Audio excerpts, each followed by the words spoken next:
kudu mangkat. Kita sholat dulu aja, Man. Kali ini saja kita nggak usah sholat. Adi! Ini ada yang nyalai Adi. Ada yang mau main-main sama desa ini.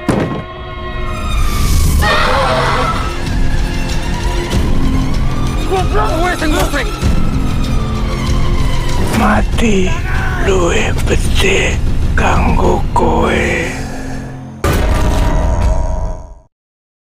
Film yang mengangkat sebuah mitos tentang larangan keluar di waktu maghrib. Momen seperti ini seringkali dikaitkan dengan hal-hal yang mistis. Di budaya Indonesia, mereka percaya bahwa di saat-saat itu, batas dunia dan alam gaib menjadi tipis dan membuka jalan bagi roh-roh gentayangan yang akan mengancam siapapun ketika berada di luar rumah pada waktu maghrib. Di sebuah desa terpencil yang bernama Jati Jajar Wonoasri, diperlihatkan beberapa anak-anak yang sedang bermain di lapangan. Mereka adalah Derajat, Karta, dan juga Wati. Di tengah keasyikan mereka, Wati pun mengajak mereka untuk pulang karena sudah waktunya maghrib. Namun, Karta dan juga Derajat malah menghiraukan ajakan Wati. Karena kesal, akhirnya Wati pun memutuskan untuk pulang duluan. Derajat yang sedang memukul tongkat kayu itu pun terlempar jauh dan masuk ke dalam sebuah hutan dan jatuh di sebuah batu. Karta yang kesal kepada Derajat karena terlalu kencang memukul kayu itu, mau tidak mau harus masuk ke dalam hutan untuk mengambilnya. Wah, semi tak balas dong kowe. Setelah lama mencari, akhirnya ia melihat kayu itu. Saat Karta ingin mengambilnya, kayu itu pun masuk ke dalam sebuah lubang. Karta yang memasukkan tangannya untuk mencoba mengambil kayu itu, tiba-tiba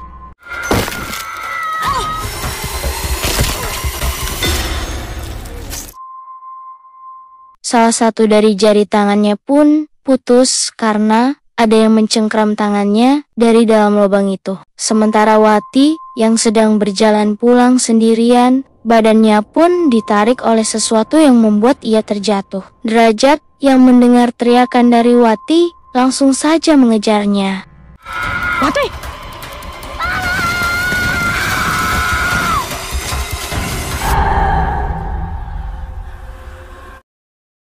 Akibat kejadian yang menimpa ketiga anak itu, membuat warga pun datang ke dalam hutan, namun hanya Kartalah yang berhasil diselamatkan, sementara Derajat dan juga Wati sampai sekarang belum juga ditemukan.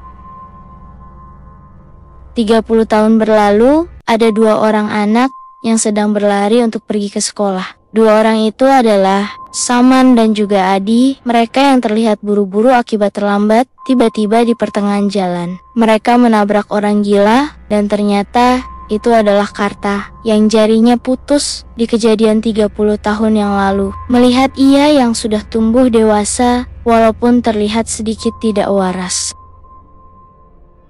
Saat mereka tiba di sekolah, Saman dan juga Adi dimarahi oleh guru mereka akibat datang terlambat. Guru itu pun bernama Bu Woro. Ia adalah guru yang sangat galak dan sering menghukum murid-muridnya akibat terlambat. Saat mereka diizinkan masuk, mereka pun harus menerima hukuman saat sepulang sekolah nanti. Hukuman yang mereka terima ialah harus menulis, "Saya janji tidak akan terlambat lagi," sampai memenuhi papan tulis itu. Lalu datang seorang anak perempuan yang mengejek Saman dan juga Adi. Ia bernama Ayu, salah satu dari teman sekelasnya mereka. Ayu datang untuk memberikan hasil latihan soal yang ia sudah kerjakan. Tetapi jawaban di soal nomor terakhir, tulisan dari Ayu pun kurang jelas. Ayu pun bilang kepada Bu Woro karena tinta pulpennya habis saat ia mengerjakan soal nomor terakhir itu. Karena Ayu adalah murid favorit yang disayangi oleh Bu Woro. Bu Woro pun akhirnya memberikan sebuah pulpen kepada Ayu. Ayu yang senang telah diberikan pulpen oleh gurunya, saat hendak akan pulang, ia pun berbisik ke Saman, memberitahu pas tadi pagi ayahnya pun sedang mencarinya. Tadi pagi kamu dicariin bapak. Ternyata ia baru ingat, telah lupa menitipkan madu di warung Pak Marto. Madu tersebut ialah titipan dari kakaknya, agar bisa mendapatkan uang untuk kebutuhan sehari-hari mereka. Karena kesal akibat dihukum oleh Bu Woro, jadinya Saman pun tidak bisa menitipkan madu itu. Ayu yang mendengarnya bilang bahwa itulah kalian sendiri gara-gara terlambat. Yang kelupaan kamu kok yang disalahin Bu Woro? Kemudian Saman dan Adi pun pulang melewati sebuah hutan. Adi yang takut setiap melewati hutan ini karena selalu mengingat kejadian Karta yang kehilangan salah satu dari jarinya. Namun, Saman pun menghilang. Tiba-tiba, terlihat di belakang Adi ada sosok yang sedang mengintainya. Saman! Asem! Sin pun berpindah pada Ayu yang sudah sampai di rumah pamannya. Dan ternyata pamannya itu adalah Karta yang tinggal sendirian di dalam hutan. Karena sikapnya yang sedikit tidak waras, membuat Karta lebih suka menyendiri di dalam rumahnya. Maka dari itu, Ayu selalu menjenguknya untuk mengirimkannya makanan. Waktu yang sudah mendekati maghrib membuat Karta menyuruh Ayu untuk segera pulang. Wes, balik. Selak sorot. Balik. Balik. Pada saat waktu maghrib, Pak Ustadz pun menjelaskan pada anak-anak bahwa sunnah Nabi menganjurkan agar kita tidak keluar rumah pada saat waktu maghrib. Lalu ada seorang anak bertanya, bagaimana kalau kita ingin pergi sholat ke masjid? Pak Ustadz pun menjawab, maka datanglah ke masjid lebih awal, sebelum waktu azan maghrib tiba. Kecuali kalau kalian mau ke masjid. Di sisi lain, Saman yang tidak bisa pergi mengaji karena harus mengurus ibunya yang menderita sakit stroke. Bahkan untuk makan pun Saman harus selalu menyuapi ibunya. Kemudian pintu pun tiba-tiba terbuka dan ternyata itu adalah kakaknya yang baru pulang mencari madu. Kakaknya pun melihat banyak sekali madu yang terletak di sana. Saman yang menjelaskan bahwa ia lupa untuk menitipkan madunya itu di warung Pak Marto. Mendengar itu, kakaknya pun langsung emosi kepada Saman akibat lelah mencari madu, tapi tak ada satupun yang terjual. Disuruh nganter madu aja ndak becus. Suwe. Keesokan harinya, Saman pun masih saja terlambat. Tapi kali ini, ia sudah membawa madunya untuk dititipkan setelah sepulang sekolah nanti. Semua itu ternyata tak sesuai harapan. Saman pun dihukum oleh Bu Woro karena keterlambatannya masuk kelas. Saman pun bilang kepada Bu Woro untuk minta izin mengantarkan madu ini dulu. Namun Bu Woro pun tak memberi izin kepada Saman apabila toilet ini belum ia bersihkan sebagai bentuk hukumannya.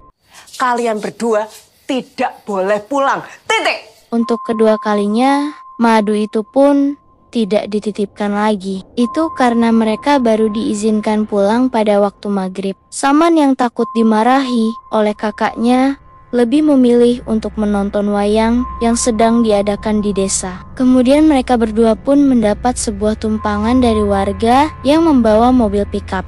Berangkat kita? Berangkat, Bang.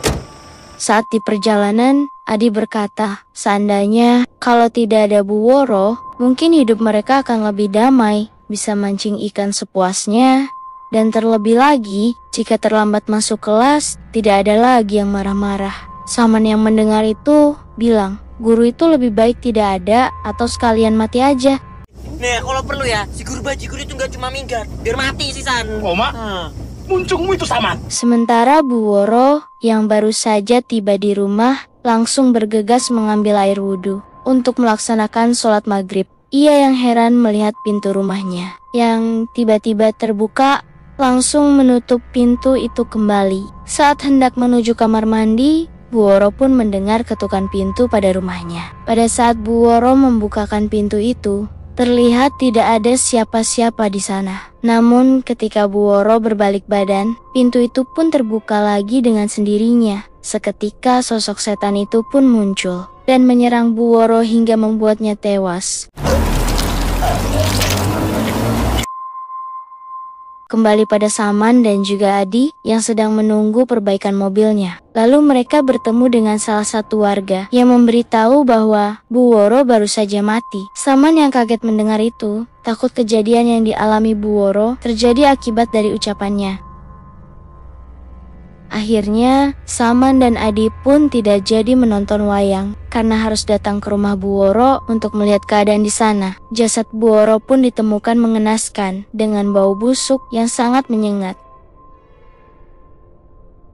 Esok pun tiba, jasad Bu Woro pun akan segera dimakamkan. Pada saat sedang dibacakan surat Yasin, Saman pun terus melihat jasad Bu Woro sampai tiba akan dimasukkan ke dalam mobil ambulan. Saman pun melihat jasad Bu Woro tidak ada di sana.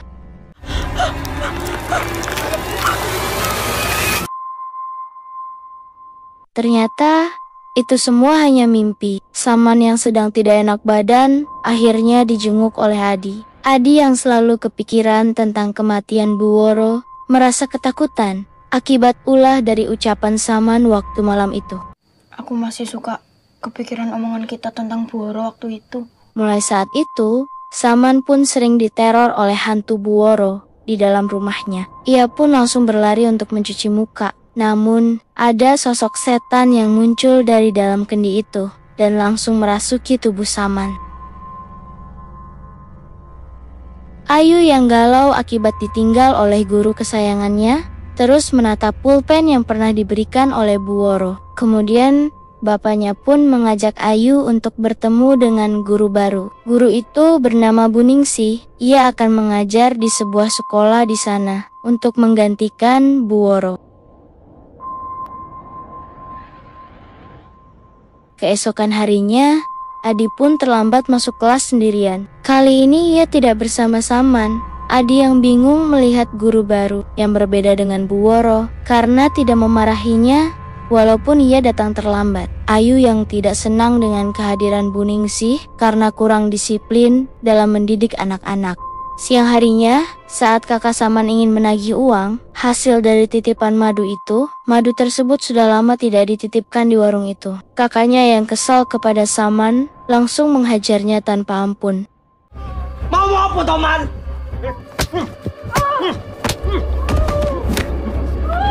Saman yang kondisinya sudah dalam kerasukan langsung saja mengambil pisau untuk menghabisi kakaknya.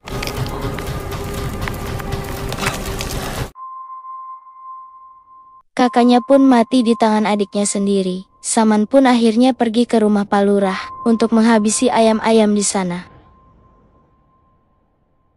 Keesokan harinya, pada saat pagi hari, ketika Pak Marto akan membuka warungnya, ia melihat Saman yang sedang membenturkan kepalanya di sana. Kemudian Saman pun langsung memberikan sebuah botol kepada Pak Marto. Bukannya berisikan madu, botol itu pun berisikan darah ayam. Dan langsung pergi meninggalkan Pak Marto.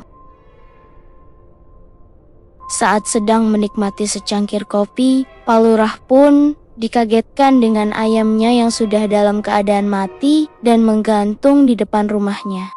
Ayu pun seperti biasa menjalani aktivitasnya di sekolah, tetapi Ayu sudah mulai merasakan sosok hantu Bu Woro. Ketika Ayu sedang belajar, tanpa sengaja ia menjatuhkan pulpennya itu. Saat Ayu ingin mengambil pulpen itu, muncul hantu Bu Woro yang sedang mendekati Ayu.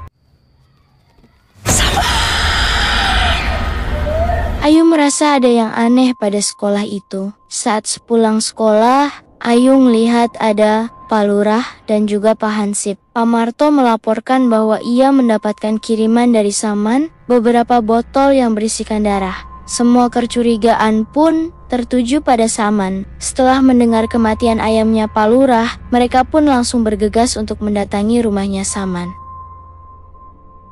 Sesampainya mereka di rumahnya Saman, bukannya Saman yang mereka temukan, melainkan mayat kakaknya yang sudah dalam keadaan membusuk, sehingga membuat Pak Hansip pun sampai muntah-muntah. Kemudian Adi tahu di mana Saman berada. Karena mereka yang sering mancing bersama, Adi pun datang ke sebuah sungai, dan ternyata benar, Saman pun berada di sana.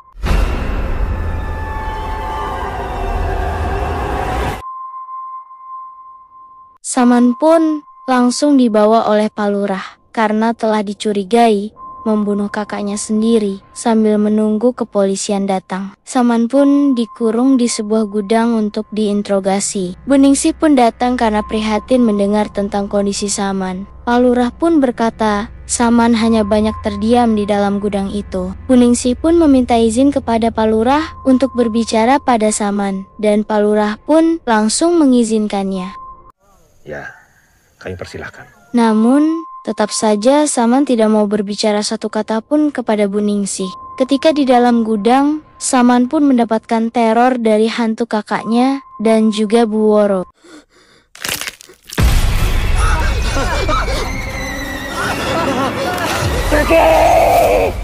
Kemudian, polisi pun datang dan langsung diantarkan oleh Pak Lurah untuk menemui Saman. Namun naas, Saman telah tewas di dalam gudang dengan kondisi gantung diri. Adi pun merasa sedih karena ditinggalkan oleh Saman. Ia adalah sahabat yang baik dan selalu bersama-sama kemanapun mereka bermain. Mulai hari itu, Adi harus terbiasa menjalani hari-harinya tanpa kehadiran Saman. Akhir-akhir ini, Adi pun seringkali melamun di rumah.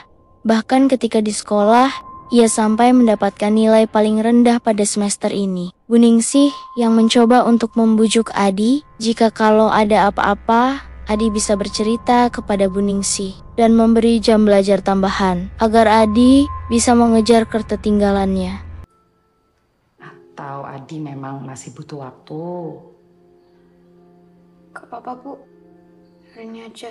Sampai waktu maghrib tiba, Adi pun masih belajar di kelas bersama Buningsih. Buningsih pun meminta izin kepada Adi untuk pulang sebentar melaksanakan sholat maghrib. Sementara Adi melaksanakan sholat maghribnya di dalam kelas. Ketika sedang sholat, Adi pun mendapatkan gangguan dari setan itu.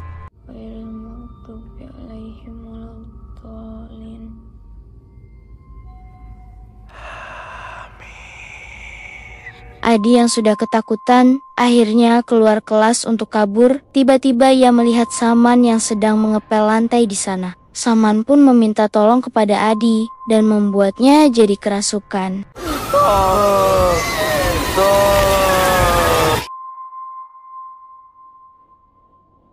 Ketika subuh, Pakasan ayahnya Adi melihat Adi sedang membentur-benturkan kepalanya ke arah tembok. Saat Pakasan keluar rumah, ia melihat Karta sedang mengintip Adi dari arah luar dan menggantungkan sebuah jimat pada rumah itu.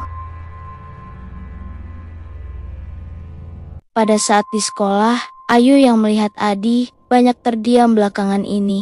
Bahkan ketika jam pulang pun, ia masih saja terdiam. Kemudian saat Ayu hendak akan pulang, tiba-tiba pulpennya terjatuh. Ayu yang heran kenapa pulpen itu bisa terjatuh, langsung mengecek tasnya. Saat Ayu akan mengambil pulpennya, ia selalu diteror oleh hantu Bu Woro. Ayu yang ingat kepada Adi, langsung mengeceknya di kelas. Ternyata Adi sudah tidak ada di sana. Ayu pun bergegas mencari Adi. Di tengah perjalanan, Ayu pun bertemu dengan Karta yang ingin menyampaikan sesuatu.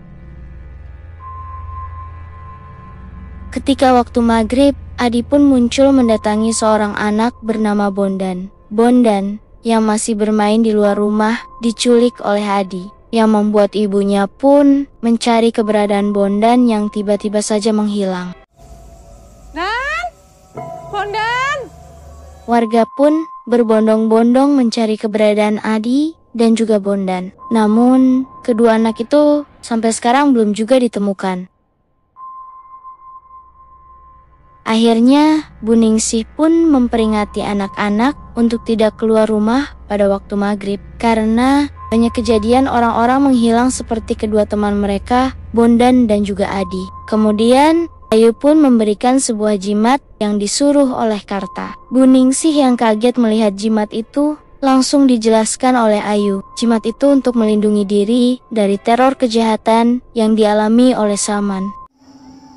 Buat melindungi ibu dari kekuatan jahat yang membuat Saman celaka. Akibat dari kejadian itu, setiap memasuki waktu maghrib, semua warga semakin takut untuk keluar rumah. Ada yang langsung menutup pintu rumahnya rapat-rapat, dan ada juga yang langsung menjemput anaknya yang masih bermain di luar.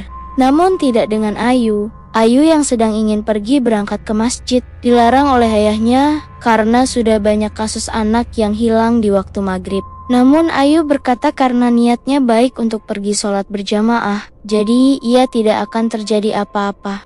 Gak apa-apa, Pak. Justru Ayu mau sembahyang biar Bondan sama Adi cepat ketemu. Assalamualaikum. Di masjid, ketika Pak Lurah akan memukul sebuah beduk, Pak Lurah pun melihat ada darah yang keluar dari dalam beduk itu. Ternyata ia menemukan Bondan yang berada dalam beduk itu. Di tengah perjalanan, Ayu pun bertemu dengan Adi yang habis membunuh hewan menggunakan sebuah celurit. Adi yang melihat Ayu seketika mendekat ke arahnya. Ayu yang ketakutan melihat Adi, tak punya pilihan untuk kabur, meninggalkan sepedanya itu.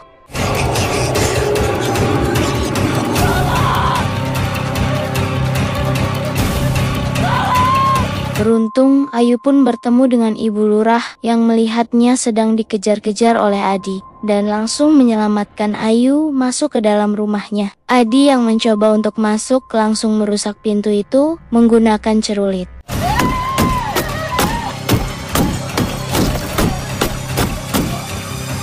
Kemudian, Adi pun berhasil masuk melewati pintu belakang. Saat akan menyerang Ayu, Adi pun dipukul menggunakan sebuah kayu. Pak Marto yang mendengar keributan di dalam rumahnya menemukan sesuatu yang terbungkus kain kafan. Alangkah kagetnya, ternyata itu adalah jasad Saman. Sementara Adi yang tengah dirasuki, akhirnya mencoba untuk diruqyah oleh Pak Ustadz.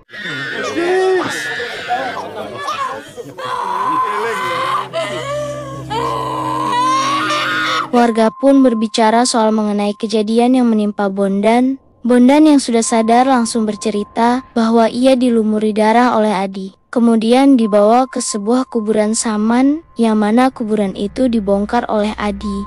Dan jasadnya dibawa ke rumah Pak Marto.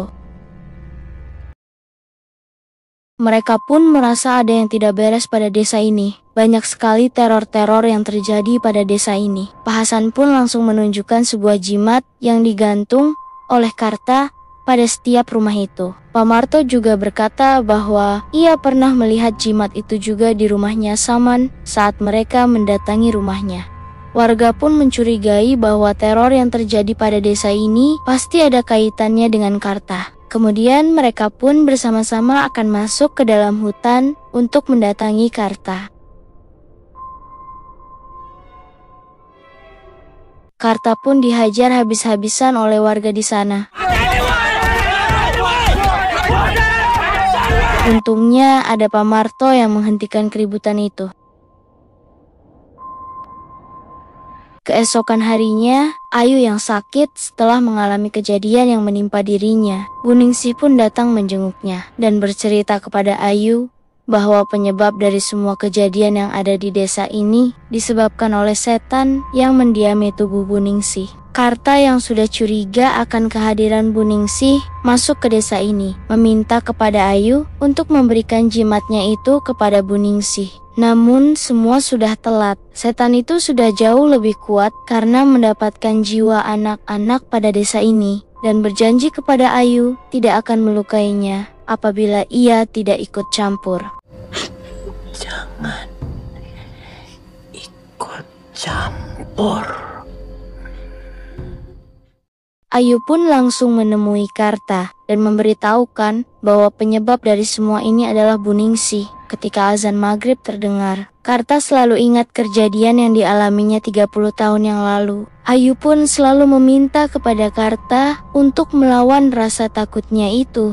Saat mencoba untuk melarikan diri, Karta pun memukul hansip itu terlebih dahulu, supaya tidak ada yang bisa mengejarnya ketika mereka berdua kabur. Kemudian, Karta pun akan datang ke rumah Buningsih. Sementara Ayu akan mencari Adi ke rumahnya, tapi ternyata Adi sudah tidak ada di sana.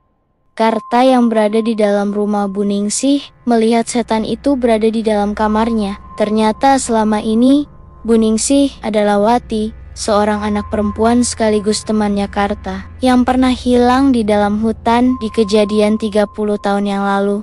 Ternyata Wati pun menemukan Derajat yang tewas di dalam hutan itu. Wati yang tidak mau jadi korban berikutnya, lebih memilih bersekutu dengan setan itu. Hingga ketika Wati bertumbuh dewasa, setan itu pun memanfaatkan tubuh Wati agar bisa masuk ke dalam desa untuk meneror anak-anak dan juga warga di sana. Karta pun teringat tentang batu yang pernah memutuskan jarinya itu. Ternyata itu adalah sarang yang ditempati oleh setan yang meneror desa di sana. Karta yang mencoba membakar batu itu agar teror bisa selesai. Tiba-tiba muncul sosok pocong yang ternyata itu adalah Derajat.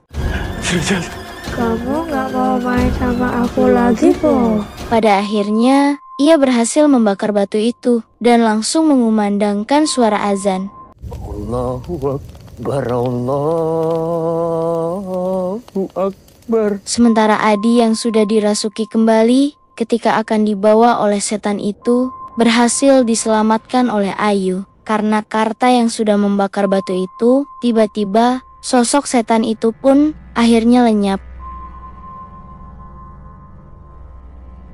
Di akhir cerita, diperlihatkan seorang anak pun bertemu setan itu, dan tiba-tiba film pun selesai.